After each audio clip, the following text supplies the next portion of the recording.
Dios te bendiga, te saluda a tu hermano Máximo Crispín en esta preciosa noche, este precioso día, dependiendo de donde nos estén escuchando y sintonizando.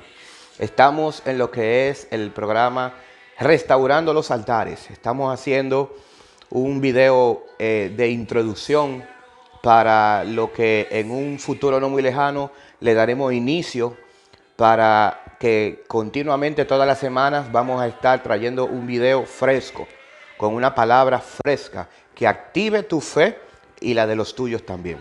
Así que yo simplemente quiero darle una pequeña introducción, unos minutitos contigo, préstame atención, pero desde ahora te invito a que compartas esta transmisión con aquellos que tú amas, con tus familias, con tus amigos, con tus pastores, con todos, porque esto es una bendición lo que tenemos de parte de Dios, que a través de las redes sociales podemos llegar a tu casa. Así que desde ahora te damos gracias por permitirnos entrar a tu hogar. Así que me gustaría que en cualquier momentico puedas buscar tu Biblia, si no solamente anota una referencia bíblica que te voy a traer, para que tú puedas comprobar que todo lo que vamos a hablar o todo lo que esto tiene que ver es con base bíblica. Así que estamos en lo que es tu programa Restaurando los Altares. Quizás te preguntará, ¿y por qué restaurando los altares con tantas otras cosas que podemos enfocarnos? No sé, en la oración, en vigilia, en tantas cosas, pero de hecho todo eso tiene que ver con altar. De hecho, cuando un altar está arruinado o cuando no existe altar alguno, yo te puedo garantizar al 100% o al 99.9% que ni habrá oración, que ni habrá alabanza, que ni habrá nada de eso, porque todo empieza con el altar. Así que tú me puedes preguntar, ¿y qué es un altar entonces? No tiene que ver nada con brujería ni con hechicería, que el Señor los reprenda en el nombre de Jesús. El altar siempre ha sido un lugar donde se une el cielo con la tierra. El altar es donde se une Dios con el hombre. Y por ahí quiero empezar. Que no es cualquier cosa, es más importante de lo que tú te imaginas. Así que aquellos hermanos que me están escuchando, no importa en qué parte del mundo, yo te puedo garantizar que mantengas el altar ardiendo, con fuego ardiendo del Espíritu Santo, para que sea el Espíritu Santo el que fluye en ti y Él se glorifique como Él quiera en ti. Así que primeramente me gustaría que me acompañara al libro de Primera de Reyes, capítulo 18, y el versículo clave es el versículo 30. Pero quiero ir a unos versículos anteriores para que podamos ver el contexto, porque no queremos hacer una doctrina de un versículo. Así que dice la palabra del Señor en el nombre del Padre, del Hijo y del Espíritu Santo. Entonces Acab convocó a todos los hijos de Israel y reunió a los profetas en el monte Carmelo, porque ya Elías le había dicho que convocara a todos los profetas de Baal, que son 450, y otros 400 profetas de Acera.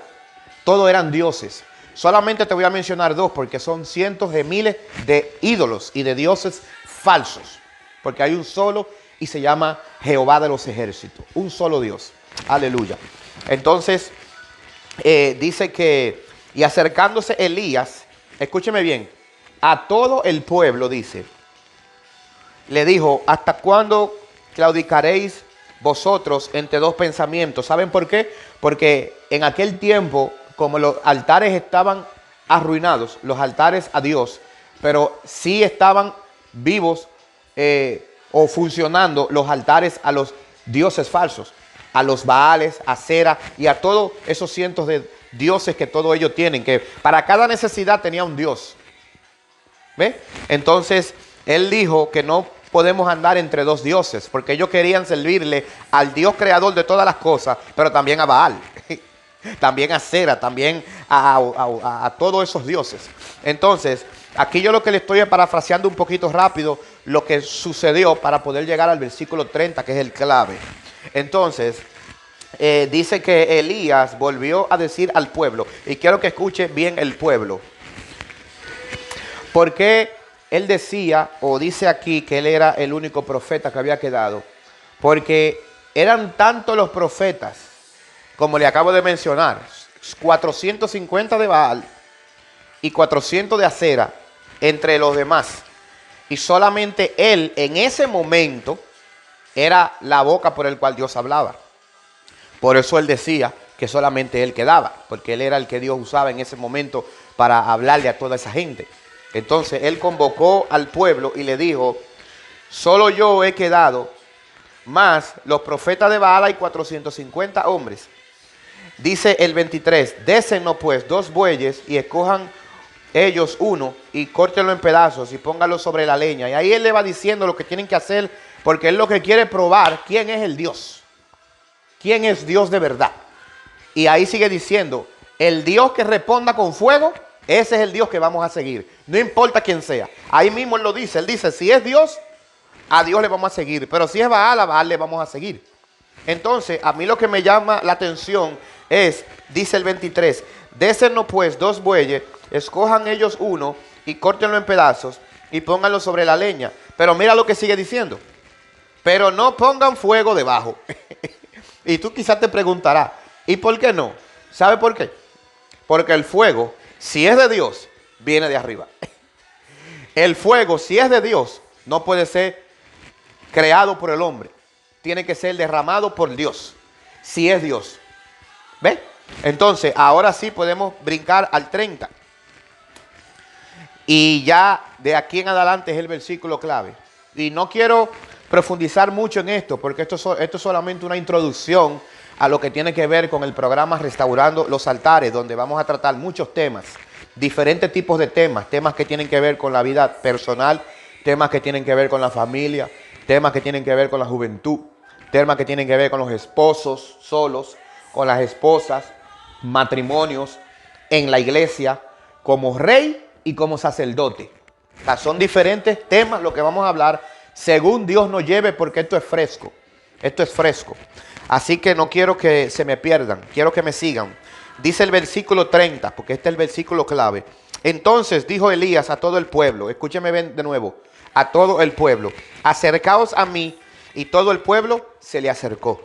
Dice, y él arregló el altar de Jehová que estaba arruinado. La pregunta es, si él arregló el altar que estaba arruinado, ¿qué significa entonces arruinado? Significa que entonces antes estuvo. Si él arregló, porque si te fijas, la palabra aquí en qué tiempo está, en presente, pasado o futuro. Dice arregló. O sea, claramente podemos ver que está en tiempo pasado. Lo que quiere decir es que si él lo pudo arreglar, tú y yo lo podemos arreglar también. Si él lo pudo arreglar, tú y yo lo podemos restaurar también. Y obviamente para esto se necesita la ayuda del Espíritu Santo. Esto no lo podemos hacer solos. Jesucristo dijo, nada sin mí podéis hacer. Y me llama algo la atención que lo primero que Elías hace es que examina el lugar y examina el altar. Eso fue lo primero que él hizo. Y cuando él lo vio y lo examinó, se dio cuenta que entonces estaba arruinado. Cuando está arruinado, tú sabes lo que significa la palabra arruinado. Significa desbaratado, significa roto, significa inservible, que no está usado por tiempo. Precisamente en esto, hacían años que ese altar no se le estaba dando uso y estaba ahí arruinado, descuidado, abandonado. Estaba abandonado. Entonces, lo primero que yo puedo ver es que lo primero que hace Elías es que lo examina. Y eso es lo primero que yo te invito hoy, a que tú te examines. ¿Pero que examine qué? Porque estamos hablando de restaurar el altar. ¿Pero qué altar? No estamos hablando de un lugar físico, aunque eso también cuenta, eso también es importante. Pero no es el altar de un lugar específico, no es el altar de una iglesia específica, no es el altar de una pared específica, no. Aquí a lo que Dios hoy se está refiriendo como restaurar el altar, es el altar de tu corazón. ¿Por qué? Porque cuando estamos hablando del altar de tu corazón, donde quiera que tú vas, tu corazón va contigo. Quiere decir que el altar va contigo. ¿Por qué el altar de tu corazón? porque tu corazón está contigo.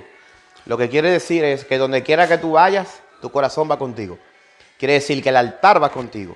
Que si esté en la escuela, el altar está contigo. Que si esté en el trabajo, el altar está contigo.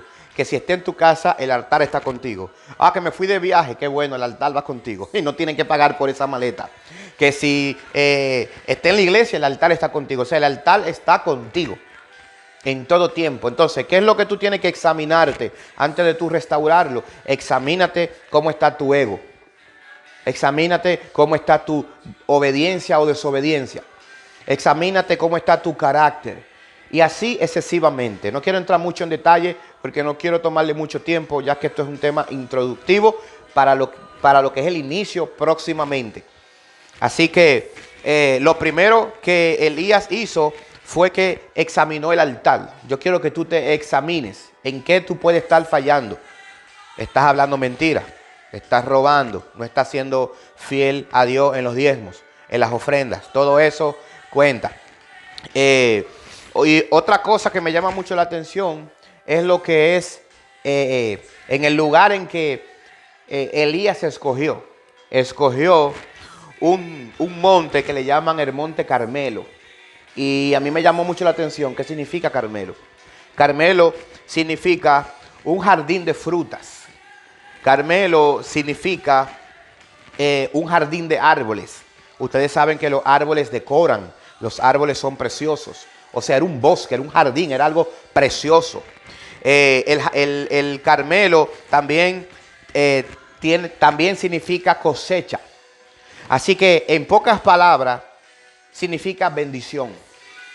Entonces, lo que a mí me llama la atención es que esto me lleva a mí a la conclusión de ver que en medio de tanta abundancia y de tanta bendición, había un altar de Dios, pero arruinado.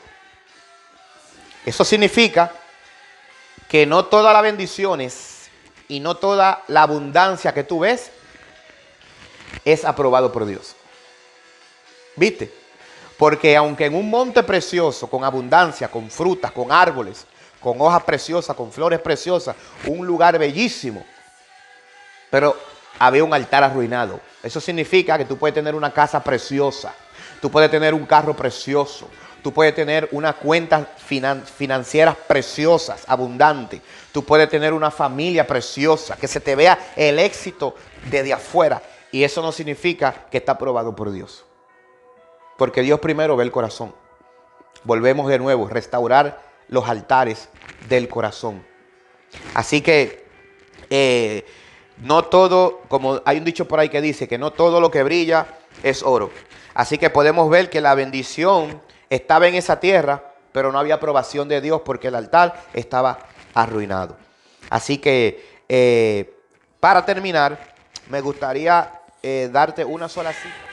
Mateo 23, versículo 19, dice: necios y ciegos. Y es Jesús el que está hablando aquí. Dice, ¿por qué? ¿Cuál es mayor? ¿La ofrenda o el altar que santifica la ofrenda? Aquí podemos ver que las ofrendas son buenas, pero el altar es mejor. Las ofrendas son buenas, porque ¿quién las santifica? ¿La santifica tú o la santifica Dios? Tienes que venir del altar.